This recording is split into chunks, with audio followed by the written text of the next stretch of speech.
Welcome to Passenger Seat Parlay. This is your host, Valkyrie Rain, and today we're talking about my decision to have weight loss surgery.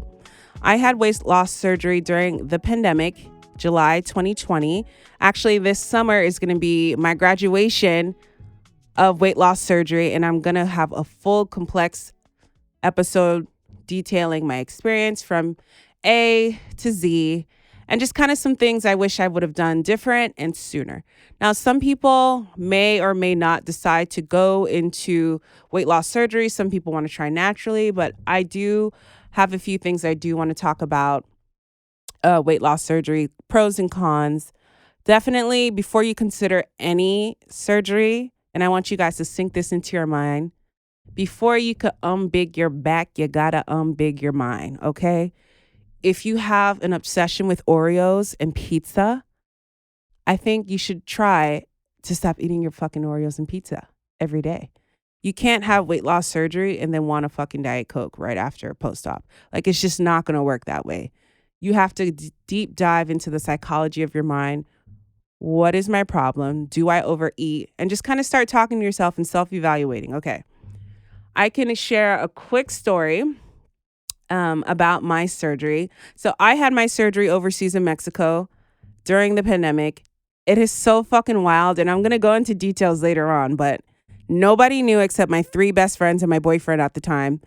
And I went solo dolo to Mexico during a fucking pandemic. And when I tell you this is 2020, where everybody was dropping like flies in New York, it was crazy. The airplane ride there was so dry.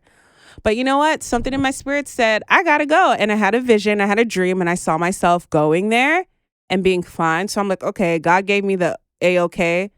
So spiritually, I know I'm blessed and I'm covered. So went and had the surgery, recovered well, flew back, and came home. I was healing. Now, for some reason, okay, me and my ex-boyfriend, I didn't know it at the time, but we had a lot of issues with communication, and I low-key didn't like him, but I was afraid to leave the relationship. And I also had the mindset of, well, since I'm having the weight loss surgery and I'm going to be losing weight, I don't want people to think just because I lost weight, I feel like I'm too good for him, right? This is another thing we're going to talk about when we deep dive into this shit. So that's me being the ultimate people pleaser, not thinking about what I wanted and what the world would want, just staying in that relationship. So that's that little background there. So I remember we were arguing about something stupid because I was low key mad he didn't come with me to Mexico. Because I was like, okay, yeah, I'm kind of fearless and impulsive. I'm an Aries Taurus cusp. So, we're stubborn and I'm impulsive like an Aries. So that combo can be deadly, but God it loves me and I'm blessed. So I was kind of nervous and I was like, damn, if you loved me, I would not let my girlfriend go overseas to have a major surgery by herself. So I guess I was kind of holding a little, what's that called? Aminosity. I could never say it. So I guess I was holding a little grudge against him regarding that. So I remember we were arguing, and mind you, I just had gotten home from my surgery. So after you have that type of gastric sleeve surgery, you're on liquids for like weeks on end. The mental hunger was unbearable, but it is what it is. But once you start to heal and the pain isn't as frequent, you start to kind of regulate back to how you were before. So we were arguing about something, and I remember hanging up the phone like fuck this nigga, like, let's go. So I hang up with him and I storm out of my room, and unknowingly I walk to the fridge and I open up the fridge like looking for some type of comfort food or something to eat because I'm pissed. And I open the fridge and all I see is fucking Gatorade and water and protein shakes. And I stood there in awe, and I had a tear, not because I was upset about my boyfriend, pissing me off or whatever, but I was upset because there was nothing to eat. And I'm a big girl. Like, I love to eat, and I'm a Taurus. We love to eat. And then it made me realize in that moment, I'm like, wow, I'm an emotional eater. Never in my life did I think I was an emotional eater. I just thought, okay, I'm Haitian. We grew up eating a lot of rice and chicken. And I also used to be a late night snacker. So I'm like, okay, these bad habits. Because prior to me starting my weight loss surgery, I was on a natural weight loss journey where I learned about certain, eating habits and stuff like that. And I made those changes. But in my mind, I thought I was like, no, I'm not an emotional eater. I don't eat my feelings. But in that moment, I was like, damn, I was so upset with my boyfriend. I stormed over to the fridge just to eat something. And it just, two and two connected. And I was just like, wow, I am an emotional eater. And then I just had to sit there with myself in my smoothie, sad as fuck. I was sad and mad, just like, damn, I have a problem. Self-reflect. And then I just started re-looping all my childhood trauma again. I'm like, now I have to put two and two. I was an emotional eater out of loneliness from being a young child and being home with my brothers a lot. And me being the only girl in my family, my brothers would be out playing video games or stuff like that. So there was only two controllers, so they would be playing video games, and I would love watching TV and sitcoms and all animes and stuff like that. So I would love watching TV, and I realized at that young age during the commercial breaks, I would get bored and say, "Okay, I'm gonna go get a snack." And it was a game I started to play. Every time it would be a commercial. And if all my shows that I was watching between the channels were on commercial, I would just walk to the fridge, get a snack, and eat. Because my mom would always make sure the house was full of food and stuff like that. So then I realized that little game that I played at 8 years old never stopped. And I was still playing it till my grown-ass age of 29. So that being said, before you can unbig your back, you gotta unbig your mind.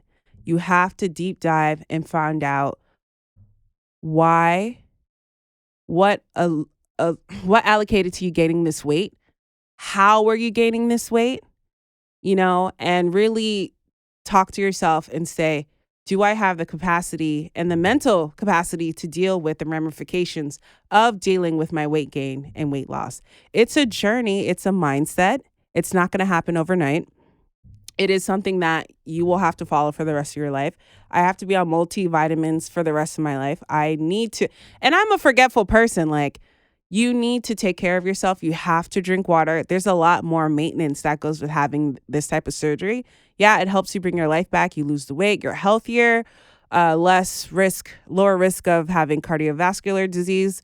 However, you also need to make sure that you have the natural and necessary minerals. So you have to live a healthy lifestyle. So before you go ahead, unbig your back, you got to unbig your mind and do the research.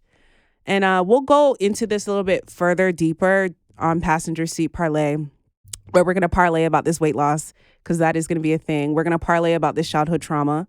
We're going to parlay about these facts in this world that we're living in. We're going to parlay about these taxes that they keep taxing us. Can you believe I owe New York this year on my taxes? And I'm like, sir, all these broken subways and these sidewalks I trip on every day, and you want me to pay you back? Absolutely not. We're not doing that. Well, I have to, but still, that's just crazy. It's an election year. I'm not a politic kind of girl, However, I know my checks were a little bit heftier when Trump was in town, I'll say that. But yeah, it's just a lot of craziness, man. I don't want to talk about submitting to men. That's so fucking stupid. I hope this conversation's over. It's like, I'm a late bloomer, and I think there's a beauty in late blooming. Obviously, that's a thing, And being a late bloomer, I feel like I had the opportunity to learn from my peers and learn from my colleagues, and also just to have the chance to have my innocence longer and just see the world from a different POV, objectively. So yeah, that's something I definitely want to dive deep into. Passenger Seat Parlay. Yeah, we're going to parlay. I have to record an exit. Let's see. Dun, dun, dun, dun, dun, dun. It's going to come to me in my mind. I'm just going to talk to the mic until I find it, because that's my vibe. I need to work on my freestyle, because that was my thing. If you know me, we're friends. If you haven't heard me freestyle before, like freestyle rap, we're not friends. I don't like you. I don't fuck with you. Probably shouldn't say that, because I don't know how bad I want to curse every day. Like, who wants to hear cursing every day? Because I'm a lady. What else did I want to talk about? VSG, spirituality. We're going to have spiritual Sundays, I don't know I'm ready to drop that. Look at my handwriting today. It's so cute. That's how I know I'm aligned. I don't know if I want to get into spiritual talk right now about the ether, but I do need to record a good exit. I think you can just keep it simple. Yeah. Just be like, so we got. Keep it simple. So I hope this was stimulating, guys. I got so much more to talk about. This is a wrap. Please like, share, and subscribe with your friends. Tell a friend. I'll catch you. Oh, thank you. Damn. Can I just keep you in my pocket? I swear to God. Okay. Oh, fuck. I remember. Whatever you said was so perfect. Okay. Thank you for listening. This is Valerie with Passenger Seat Parlay. All right. I think I got it. Let's remix, Val. I'm computing in my brain. Well, guys, I hope this was stimulating for you. Thank you for listening to Passenger Seat Parlay. I have so much more things to go into. We're going to chat it up. We're having people come on. It's going to be a conversation. We're going to parlay, sit back, flip on the station, go ahead and put on the Breakfast Club, something. Thank you for listening. Like, comment, share. Like, comment, share. Oh my God, this is not OnlyFans. I don't have an OnlyFans, by the way. I don't. Not yet. Just kidding. I couldn't. My Christian mother would disown me, and I can't afford to do that. Now, hope this was stimulating in my ADHD manic episodes to not overwhelm you guys. See, why are you deflecting, Val? See, this is me projecting my insecurities to the world. And this is why Passenger Seat Parlay is open, and it's a vibe, because it's just me being real. We're in the seat of the car. Let's put on some tunes. Let's put on some beeps. Like, comment, share. Valkyrie Rain is the name. Go ahead and find me on Instagram, Valerie with a V, TikTok, YouTube. Look it up. Like it, share, subscribe. I got about 23 subscribers right now. We're trying to get to 30. So go ahead and bless me with that like, comment, and share. Thank you. And let's have a great day. Bye.